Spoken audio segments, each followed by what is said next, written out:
Bueno, pues buenos días. El día de hoy vamos a revisar la enfermedad benigna y maligna de la pleura.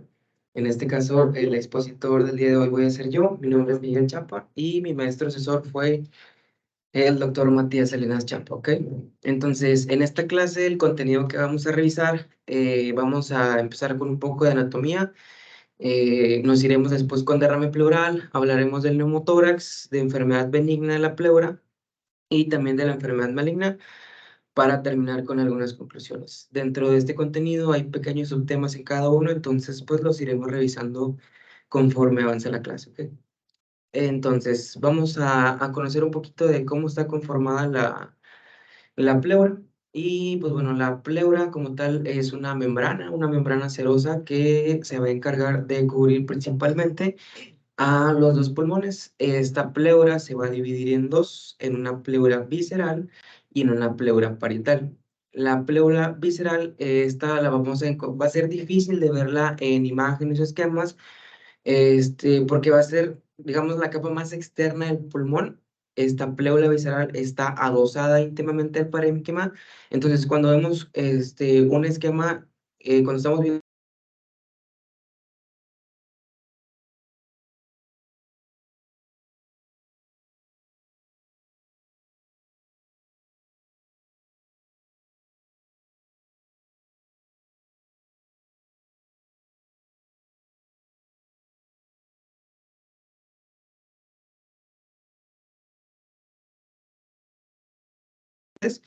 y a la que sí le dedicamos un mayor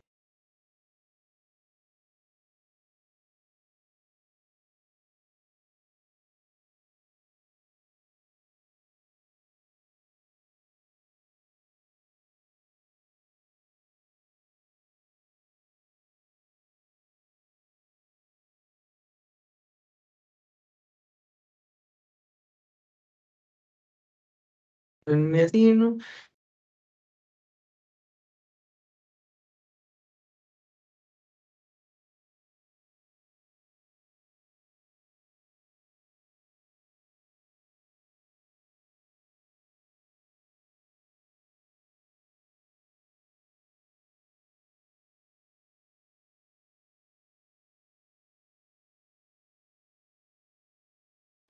Y un receso acuoso diafragmático.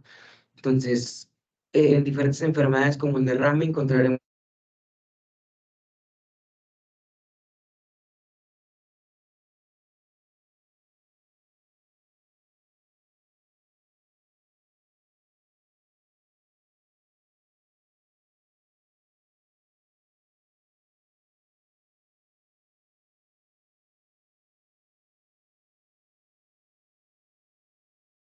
con el pulmón, que sería, pues no se alcanza a ver. Entonces, digamos que esta pleura visceral va a recorrer a todo el pulmón, pegadito hacia él, y hay unas partes en las que se dobla sobre sí misma y forma lo que sería la pleura parietal, que es la que separa a las demás estructuras en sí, o sea, del pulmón como tal, ¿ok? Entonces, dentro de estas dos estructuras, de la pleura parietal y la pleura visceral, hay un espacio virtual que es la cavidad pleural. En este espacio virtual, que es un espacio pequeño, muy chiquito, prácticamente no existe, encontraremos el líquido pleural, que este líquido, dependiendo de la bibliografía, nos menciona que puede haber desde 5 o hasta 15 mililitros. eh,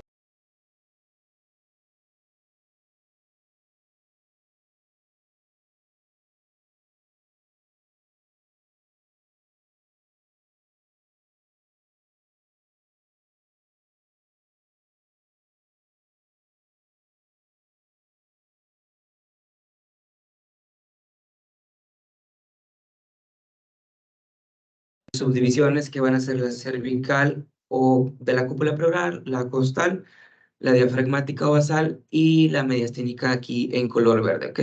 Entonces, esta pleura también tiene, hablando muy, muy burdamente de inervación, la pleura parietal es la que está inervada por el sistema nervioso somático y es la que nos va a producir como tal dolor, ¿ok? Como les digo, cambia un poquito dependiendo de la biografía, pero lo normal es que haya desde 5 hasta 15 mililitros.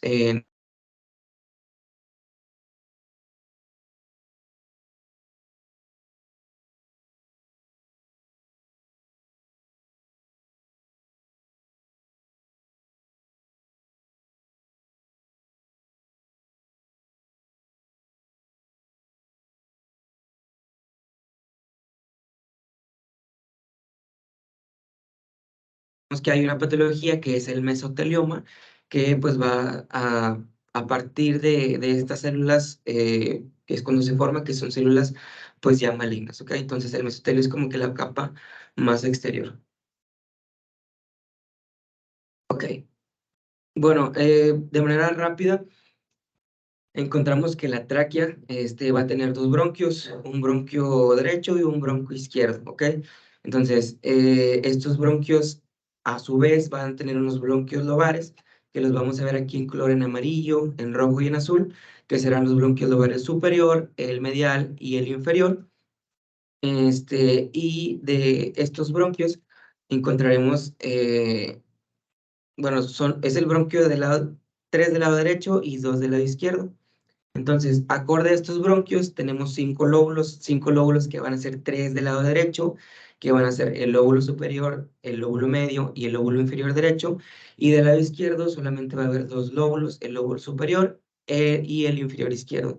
También tenemos uno como que chiquito que es del lado izquierdo, que es la língula, que va a corresponder, digamos, al lóbulo medio del lado derecho, pero como tal no es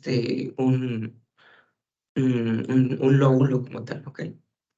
Este, cada bronquio lobar, es decir, estos a su vez se va a dividir en bronquios segmentarios, encontrando 3 bronquios segmentarios en el lóbulo superior derecho que corresponden al apical, al posterior y al anterior, 2 en el lóbulo medio y 5 en el lóbulo.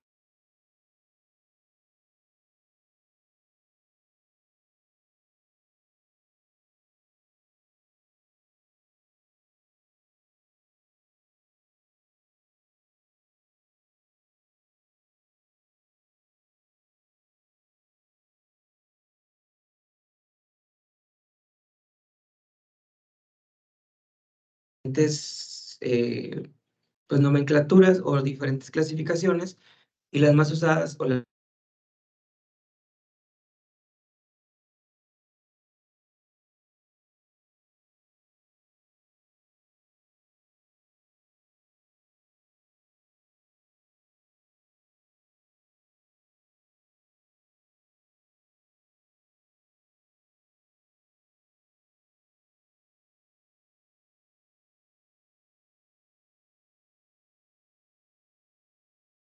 entonces, para poder delimitar los lóbulos, los pulmones están divididos por cisuras. De manera convencional, y casi todos los seres humanos tenemos una cisura menor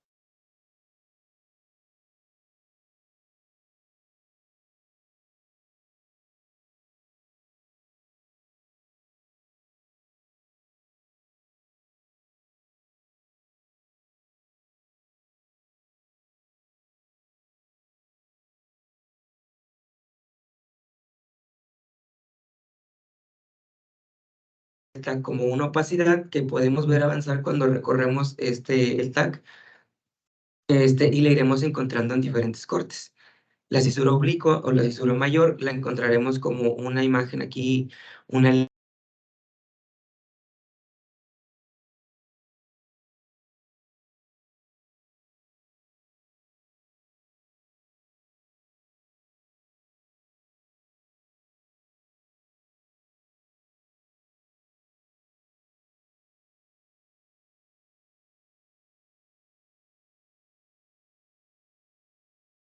que no se puede ver, no se puede delimitar bien, ¿ok?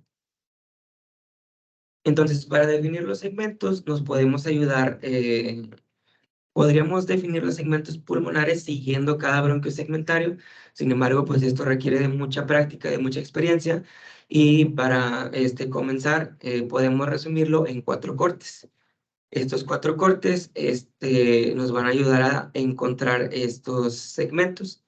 En este primer nivel, en el nivel del arco aórtico, podremos encontrar la cisura oblicua y todo lo que sea anterior hacia esta cisura van a ser los segmentos, el B3, el B1 y el B2, que lo podemos ver o lo podemos imaginar mejor de esta manera, en la que el lóbulo superior izquierdo tiene el apical y el posterior, que sería lo más alto de ese lóbulo, el 3 que sería el más anterior, y en este caso tenemos el B6 o superior, que sería la parte más superior del lóbulo inferior izquierdo.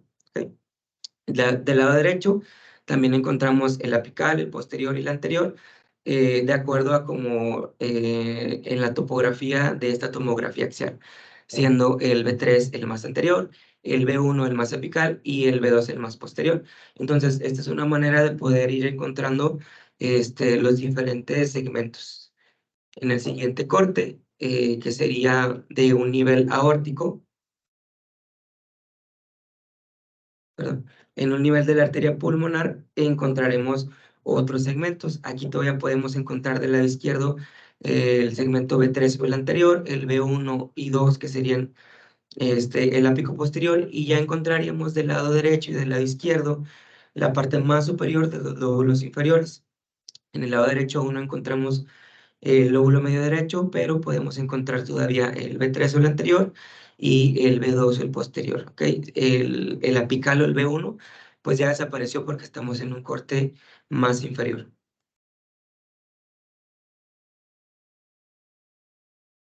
En el nivel de la arteria pulmonar derecha encontraremos otros segmentos, todavía podemos ver el segmento B3 o el anterior, el de la língula, que sería el B4 el superior, y el B6 superior del lóbulo inferior izquierdo.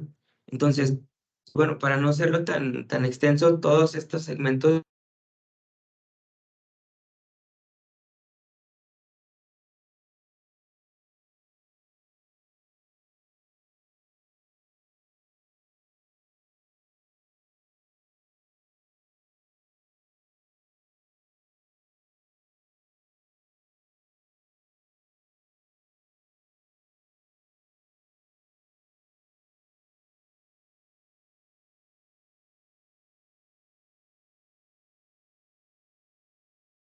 podemos ayudar también con esquemas, que sería un poco más, tal vez más sencillo, ya depende pues de cada quien cómo podamos encontrar los diferentes segmentos. Entonces, tenemos unas cisuras accesorias, vamos a encontrar principalmente tres, aparte de la oblicua, de la cisura menor, y estas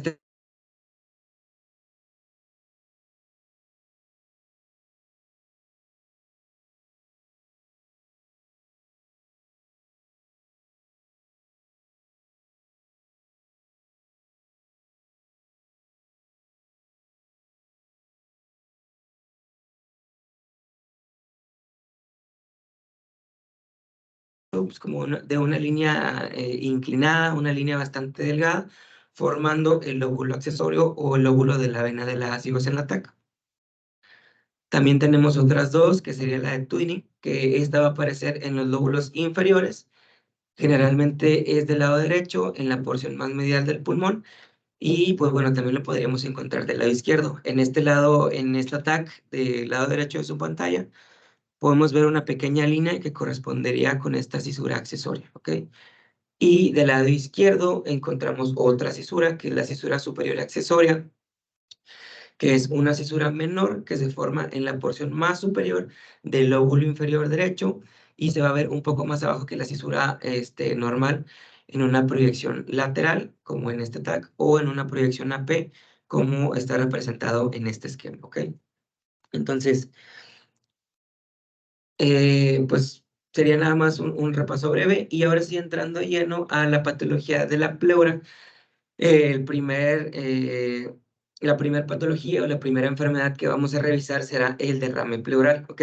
Dentro del derrame pleural vamos a encontrar que hay como subtemitas en los que encontraremos también el hemotórax, que a final de cuentas es acumulación de sangre en ese espacio virtual.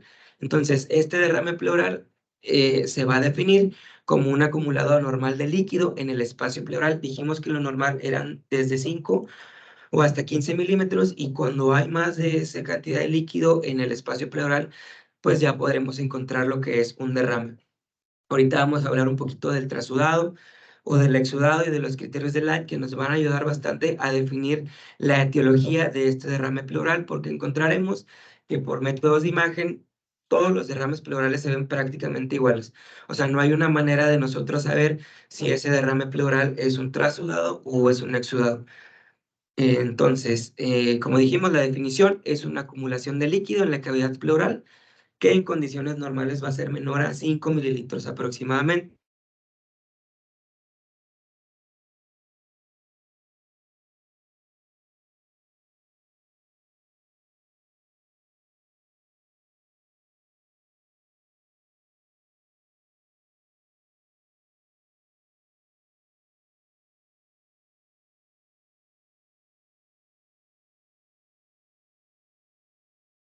Un derrame pleural del lado izquierdo. No significa que siempre vaya a ser así, pero la mayoría de las veces en estas patologías los podemos encontrar en este lado de los campos pulmonares.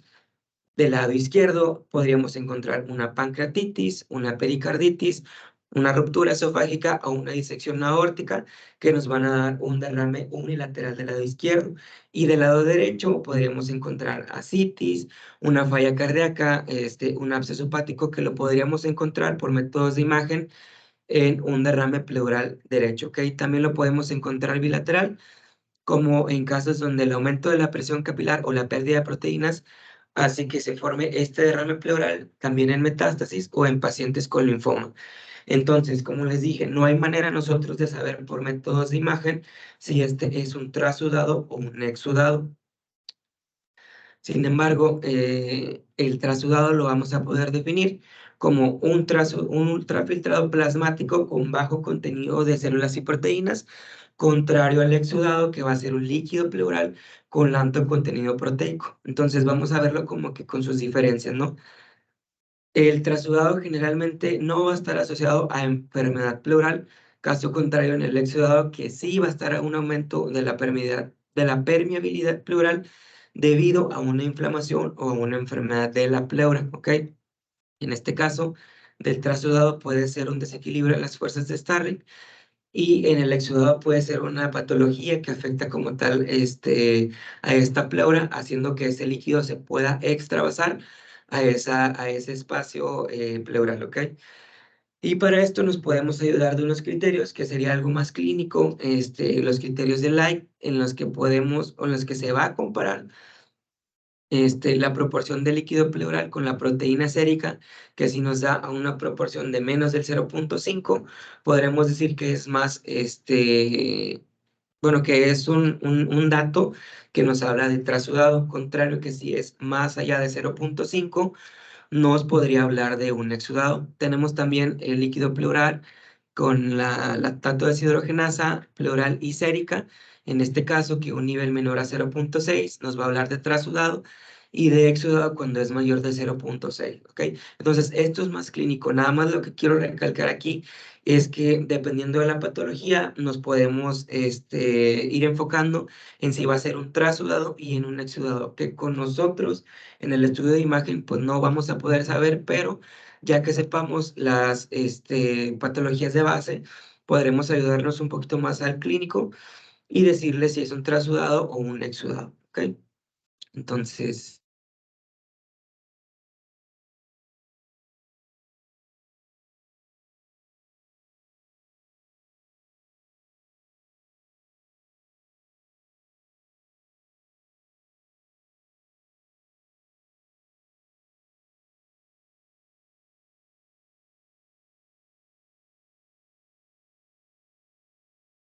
clínicamente de un paciente, por ejemplo, que tenga empiema, que ahorita vamos a ver esta patología como tal, que tenga malignidad, que tenga algún quilotórax, pues podemos pedir diferentes pruebas diagnósticas específicas que nos van a dar, que nos van a ayudar a dar más rápidamente con esta patología, ¿ok?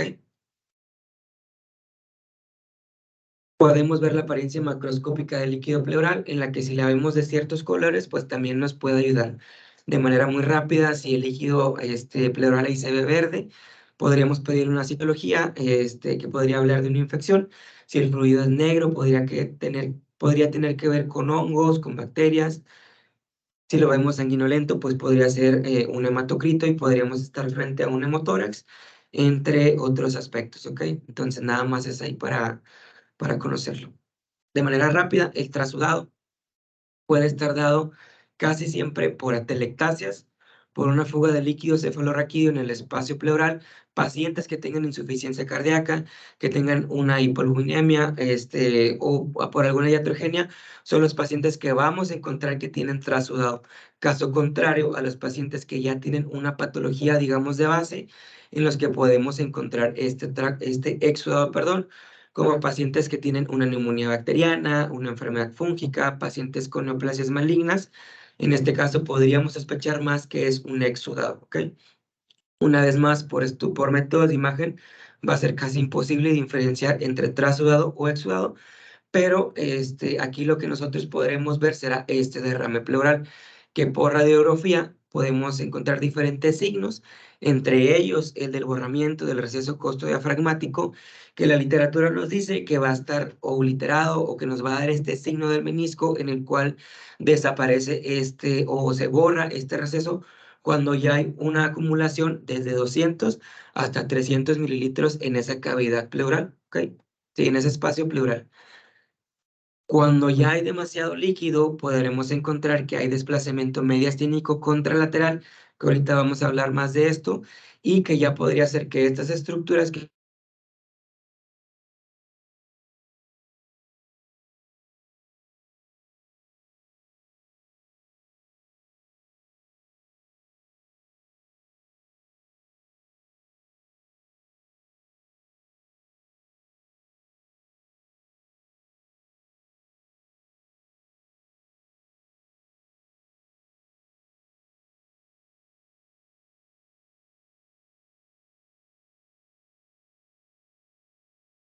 lateral, que nos puede hablar de que ya hay bastante líquido en ese pulmón. Y cuando en este pulmón ya abarca más de 3/4 porciones, lo podemos denominar como un derrame pleural masivo, con una opacidad casi total del hemitórax, ipsilateral, o que tiene ese derrame, y por esa cantidad de líquido se va a desplazar hacia el lado contralateral.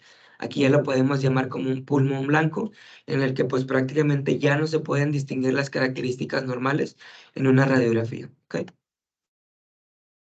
La tomografía también va a ser un método de imagen por el que nos podemos ayudar. La tomografía nos va a dar la ventaja de que va a tener una alta sensibilidad para la detección del líquido pleural cuando son derrames tan pequeños como de 10 centímetros cúbicos, ¿ok? Entonces aquí es lo que les decía que en alguna información viene que son 15. Aquí lo que nos dice es que el ATAC ya podemos encontrar ese derrame cuando son hasta 10 heces, o sea que sería pues, muy poquito.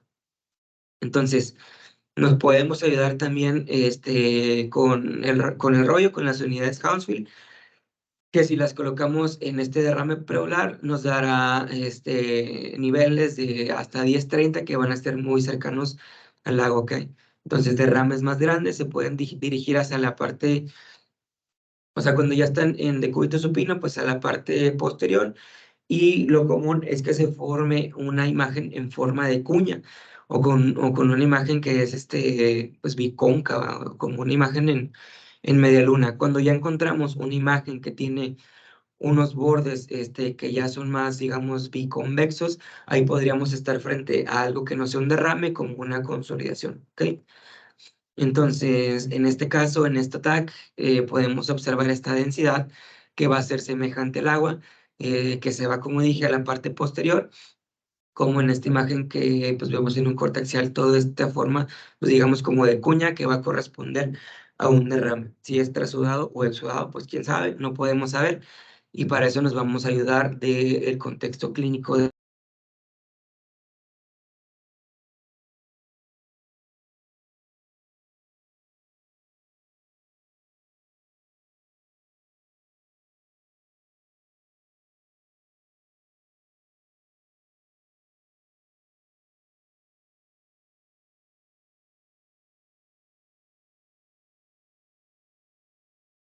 consistente con la clínica del paciente, ¿ok? Podremos encontrar también un pseudotumor pulmonar en la que se va a definir como una recolección localizada del líquido interlobar que va a ser generalmente transudativo. Este pseudotumor lo vamos a encontrar la mayoría de las veces en pacientes que tienen una descompensación cardíaca y la cisura o la fisura la que va a estar más afectada y la topografía en la que vamos a encontrar más este pseudotumor va a ser en la cisura menor, que va a ser, como digo, la más afectada. Una vez que ya le damos tratamiento a estos pacientes cardiópatas, este pseudotumor desaparece porque pues nada más es la recolección localizada de ese líquido interlobar transudativo. ¿Ok?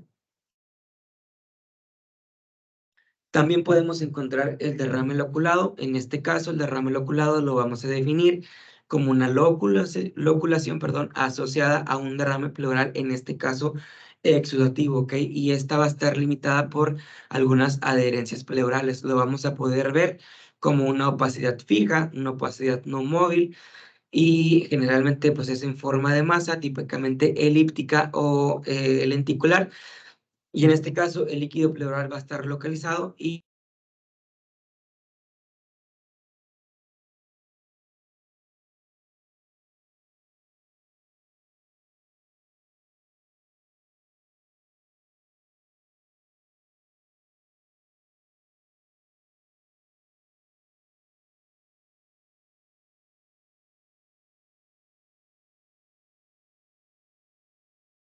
ahí pasaríamos al hemotórax, que básicamente también es un derrame pleural, pero en este caso sí podemos encontrar algo de alta atenuación y que se va a definir como sangre en el espacio pleural. En este caso, el contexto del paciente, la mayoría de las veces nos va a llegar como una fractura de costillas que van a aumentar la posibilidad de que nos encontremos con un neumotórax, como en este caso, en una tomografía, en un corte axial de un paciente que tuvo un evento en un politrauma en el que encontramos esta fractura de costilla del lado izquierdo asociada a un gran hemotórax con un sangrado activo. Y lo que nos podríamos ayudar en este caso son las unidades Hounsfield. Las unidades Hounsfield de 35 nos van a poder hablar de lo que es sangre fresca y conforme va avanzando la sangre se puede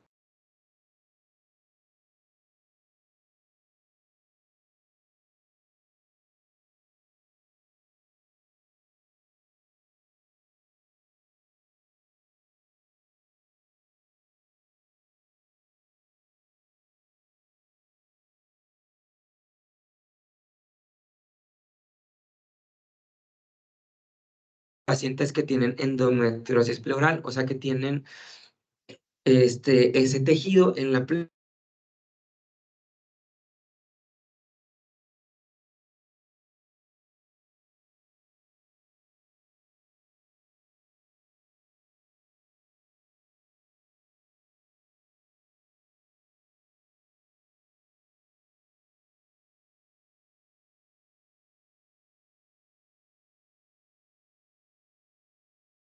densidades que podría estar asociada a un efecto de sangre sedimentada, ¿ok? Entonces, cuando no es por trauma, generalmente la causa más común es por pacientes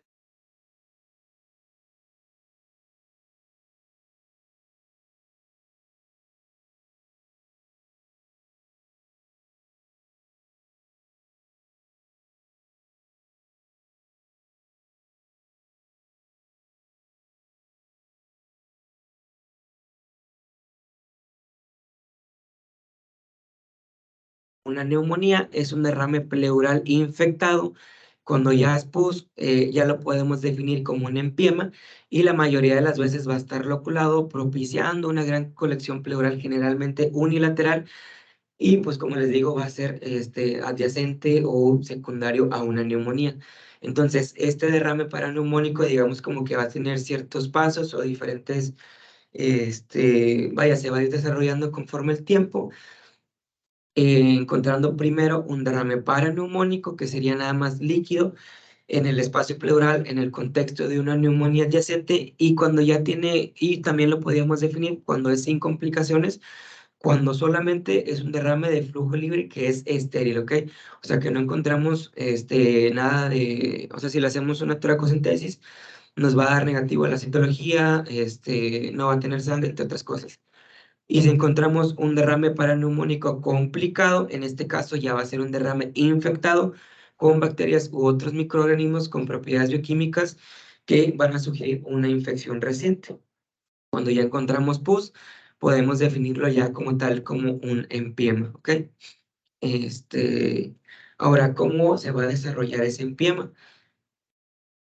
Generalmente hay diferentes, bueno, en este gráfico podemos encontrar el espacio pleural, en este color azul, el parénquima pulmonar, y la manera en la que se puede, translocar o formar este empiema es cuando hay microorganismos desde los alvéolos que se traslocan directamente hacia la pleura, recordando que la pleura no es, una estructura que esté completamente, digamos, hermética, gracias. O sea, esta pleura puede tener, puede tener poros y de esa manera pues, se puede infectar, la pleura. También se puede contagiar por vía hematógena, por inoculación directa cuando hay una cirugía, un traumatismo. Y bueno, el diafragma también, o el mediastino, nos puede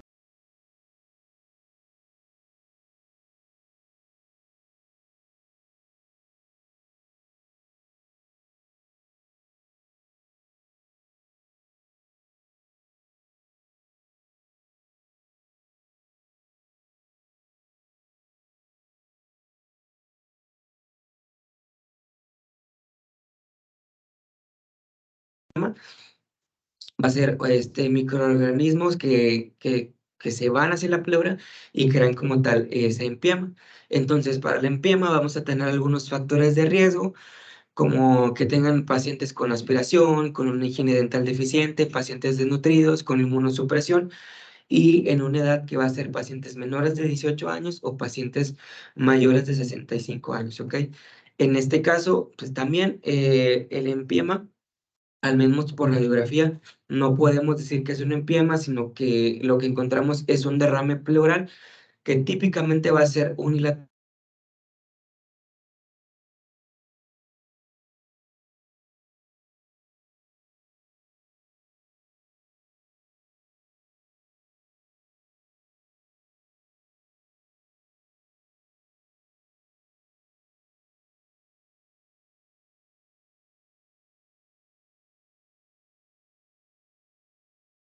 Dividida, que va a ser un engrosamiento con un realce de la pleura visceral y parietal que va a estar dividida por líquido, ¿ok?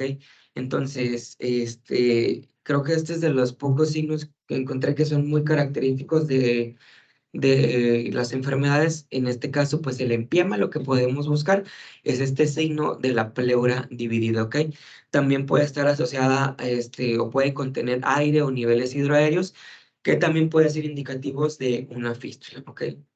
Entonces, en este caso, pues creo que se ve bastante bien el ejemplo de la pleura dividida que nos va a hablar de un empiema. En estos otros dos ejemplos, en tomografías del lado derecho de su pantalla, en un corte coronal, perdón, presentamos un paciente con empiema que tiene un gran derrame pleural derecho, que es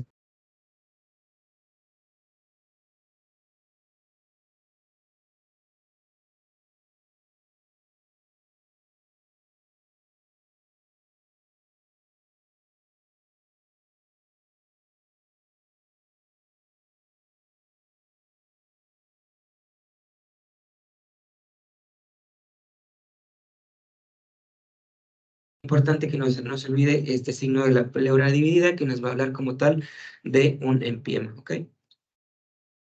Los niveles hidroaéreos que también lo podemos encontrar, como en este TAC, que pues tiene un gran derrame.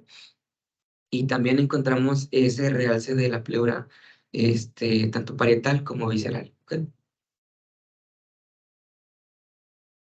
Entonces, este empiema también se puede complicar dándonos la patología que es un empiema necesitatis, que va a ser un empiema crónico, que como tal va a drenar a la pared torácica. Entonces, en este caso podemos ver el empiema, una vez más, con su signo de la pleura dividida, que va a drenar hacia la pared torácica, en el que también en el que encontraremos como tal, pues ese derrame que ya se fue hacia esos tejidos, hacia tejidos blandos. Entonces, nada más es un empiema crónico que va a drenar hacia la pared torácica. Una vez más, lo que nos va a dar el diagnóstico de empiema, de derrame, trasudado, de exudado, siempre va a ser la toracocentesis, que en teoría se debería hacer en todos los pacientes que tienen un diagnóstico reciente de un derrame, ¿ok? Entonces, pues tenemos el derrame, el hemotórax y el empiema, que sería como que lo más característico, ¿ok? Ayudándonos siempre de la clínica. Entonces, pasando al siguiente punto, que sería el neumotórax. El neumotórax como tal va a estar definido como gas en el espacio pleural y este puede estar asociado también a diversas causas. Principalmente sería un trauma que ocasiona un trauma, un neumotórax traumático, pero pues también podemos encontrar un neumotórax espontáneo primario. En este caso va a ocurrir en una ausencia de un evento externo, va a ser más común en hombres que en mujeres y va a ser más común de pacientes jóvenes, caso contrario, como ahorita en el espontáneo secundario, que es de pacientes mayores, ¿ok? Entonces, en el espontáneo primario, está asociado a un hábito corporal asténico, ampollas subpleurales, pacientes con consumo de drogas, cigarrillos, marihuana, y también el aumento de la presión transpulmonar en pacientes que tienen maniobra de Valsalva, pacientes que tienen sobrepeso con un gran abdomen, que hace que toda esa presión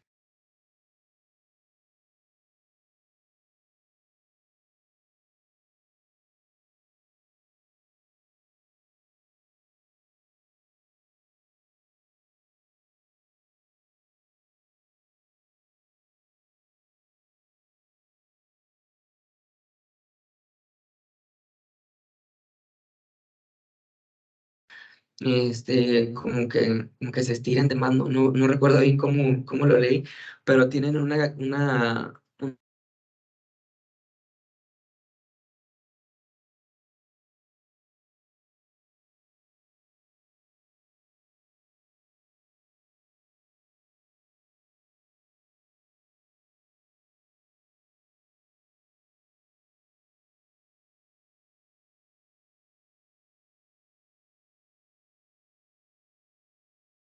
coraje espontáneo, y también siempre está ahí la clínica ante todo, que nos va a poder ayudar a llegar a un mejor diagnóstico.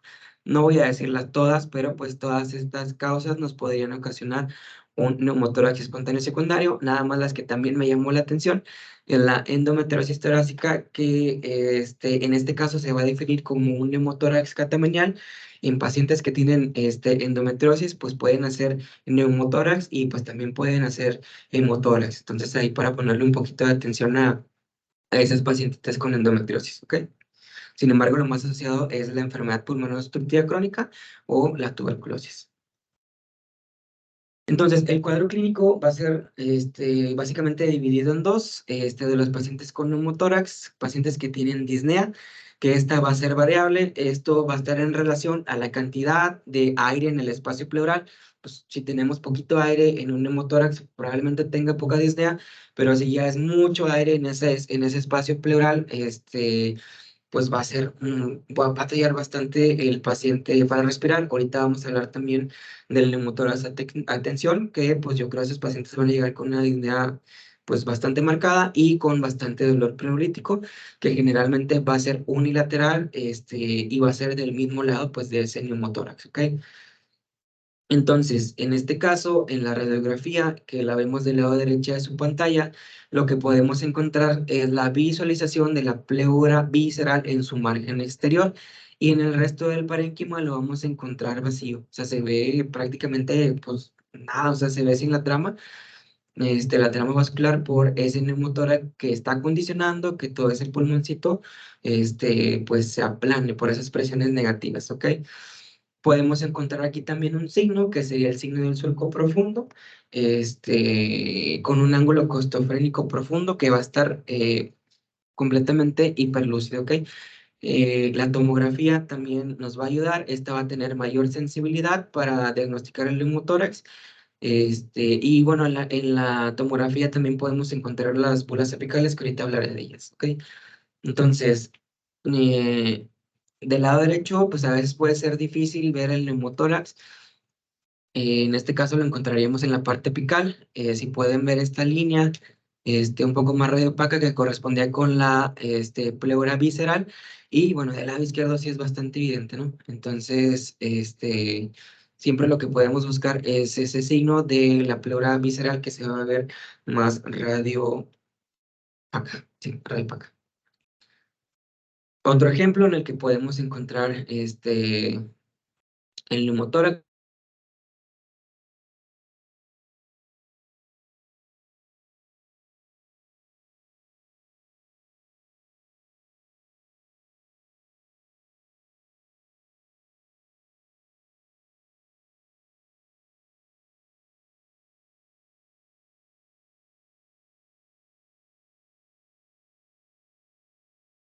Cuando ya encontramos ese desplazamiento, se consideraría un neumotórax a tensión.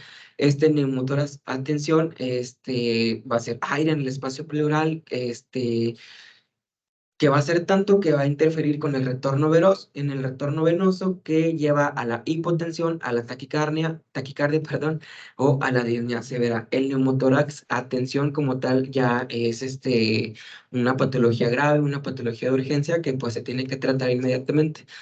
En este caso, en este ejemplo de un paciente que tiene un neumotórax del lado izquierdo, podemos encontrar todo el desplazamiento contralateral sí, pues el desplazamiento mediastínico contralateral que pues prácticamente desplaza todas las estructuras, ¿ok? Entonces estos pacientes pues obviamente van a llegar con una disnea increíble y lo que se tiene que hacer en estos pacientes es realizar una punción. En este ejemplo, este paciente se le tomó una radiografía, se hizo el diagnóstico de neumotórax a tensión, que con ese desplazamiento hacia el lado contralateral se le colocó una descompresión y pues ya podemos encontrar prácticamente la resolución del neumotórax, ¿ok? Entonces,